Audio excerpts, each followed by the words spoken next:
Class. तो line and angle का आज का लेक्चर स्टार्ट करते हैं। तो आज हम लोग पढ़ेंगे एडजेसेंट एंगल।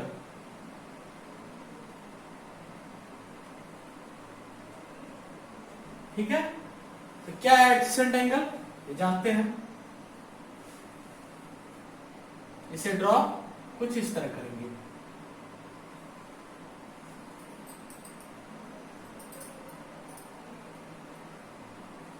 ठीक है, तो यहां पे ये एंगल और ये एंगल क्या होंगे, एडजेसेंट एंगल होंगे। तो two angles are said to be adjacent if they have a common vertex, they have a common arm, and there are two non-common arm situated on a different sides of common arm।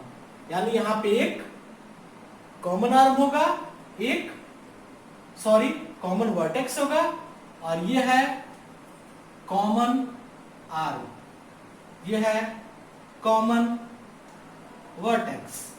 और ये OA और OC क्या है, यहां पे non common arms हैं।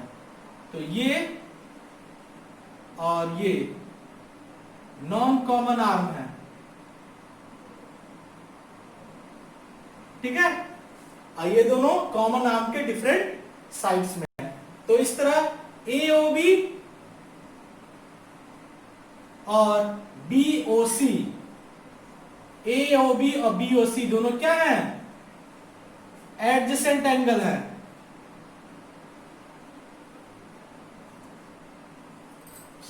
ठीक है, और adjacent angle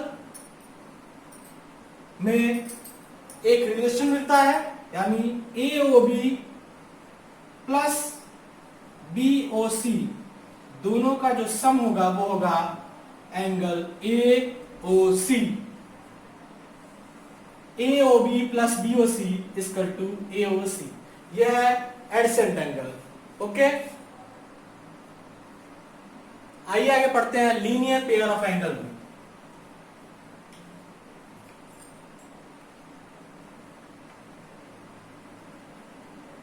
linear pair of angles, ये भी एडजेसेंट एंगल ही है, लेकिन इसमें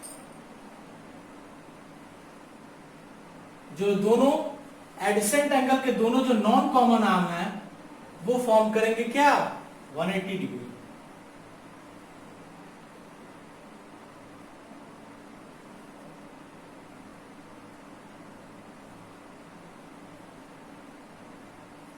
ठीक है, इस सिचुएशन में ये एंगल और ये एंगल क्या है, एडजेसेंट एंगल है, और दोनों का सम 180 डिग्री होगा।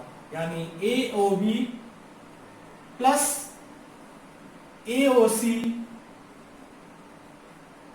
Equal to angle BOC। ठीक है, नेमिंग कुछ भी कर सकते हैं रेखा, कोई उससे बात नहीं है, कहीं भी कहीं भी सी लिख सकते हैं, कोई दिक्कत नहीं है। बस जो रिलेशन है वो फुलफिल होना चाहिए।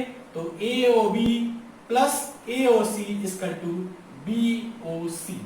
ठीक है, ये एडजेसेंट एंगल का होता है। तो यहां पे ये AOB plus AOC equal to BOC है, और ये क्या 180 डिग्री, यानी इन दोनों का सम 180 डिग्री होना चाहिए, एक स्ट्रेट एंगल होना चाहिए। और उस कंडीशन में जो OB है and OC are forming a line, एक लाइन फॉर्म कर रहे हैं। ठीक है, तो two adjacent angle whose sum is 180 degree, then both non-common arms are formed a line। ये होता है linear pair of angle. Okay, आइए पढ़ते हैं vertically opposite angle.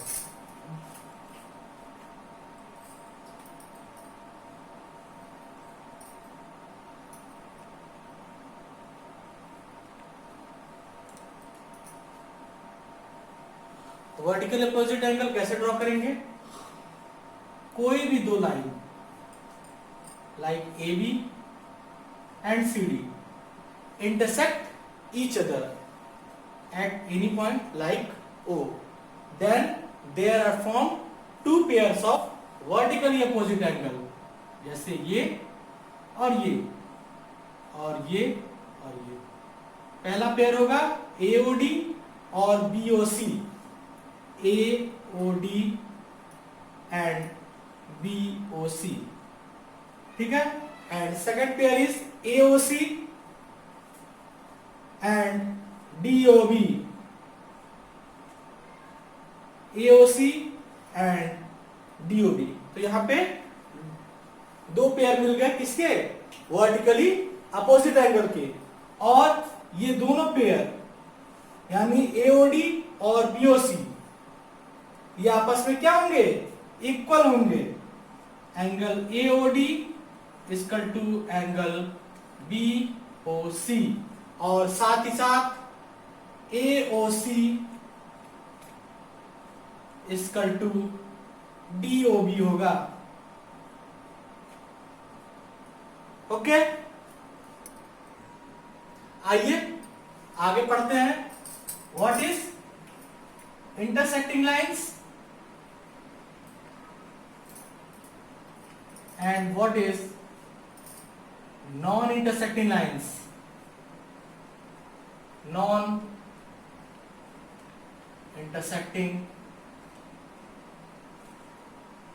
lines, non-intersecting lines का एक और नाम है, वो है parallel lines,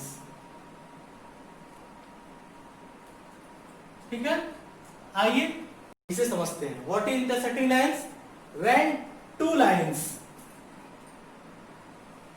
divides each other in two parts like AB and CD, ये दोनों एक दूसरे को डिवाइड कर रहा है, एक दूसरे को, वो भी दो पार्ट में।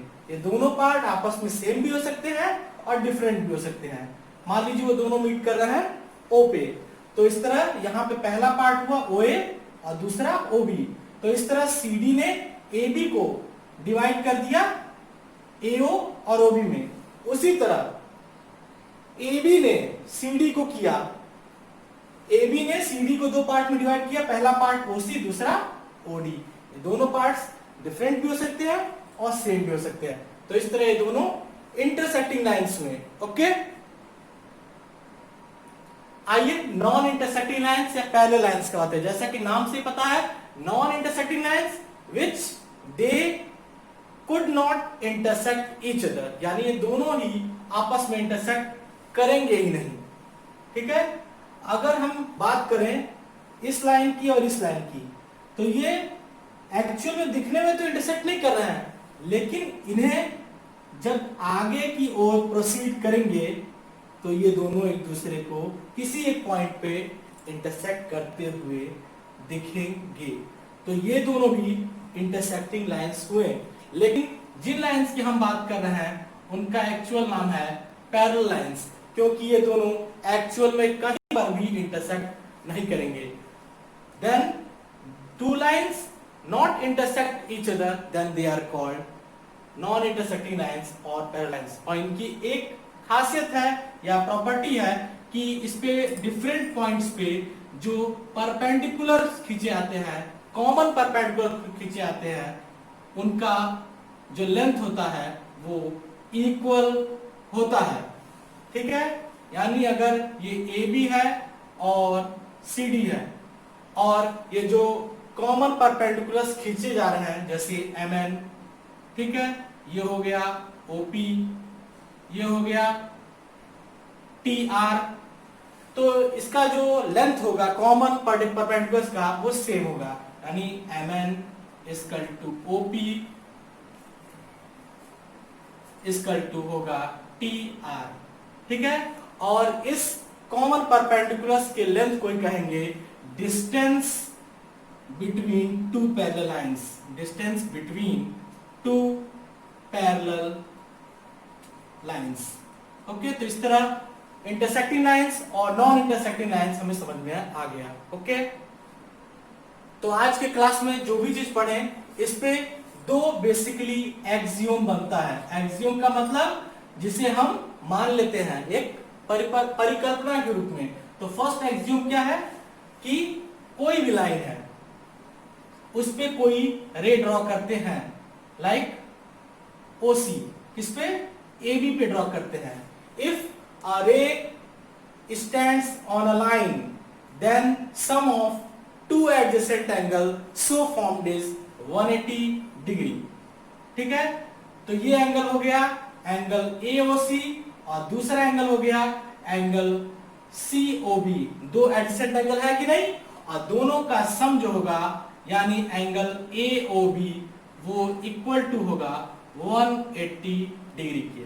ठीक है, ये पहला एक्सियोम हो गया। दूसरा एक्सियोम देखते हैं। ये सब कुछ हम बता चुके हैं, बस इसे एक एक्सियोम के रूप में जान लीजिए। दूसरा, if a sum of two adjacent angle is 180 degree, if a sum of two adjacent angle, if a sum of two adjacent angle like this AOC and BOC, अगर AOC प्लस BOC दोनों का सम 180 degree होगा, तो इस situation में AO और OB जो दो नॉन कॉमन आर्म्स होगा आर फॉर्म अ लाइन, एक रे होगा, यानी AB इज अ लाइन। ठीक है, तो ये हम समझ में आ गया। सो टुडे, तो आज के लिए क्लास इतना ही। Thank you for today.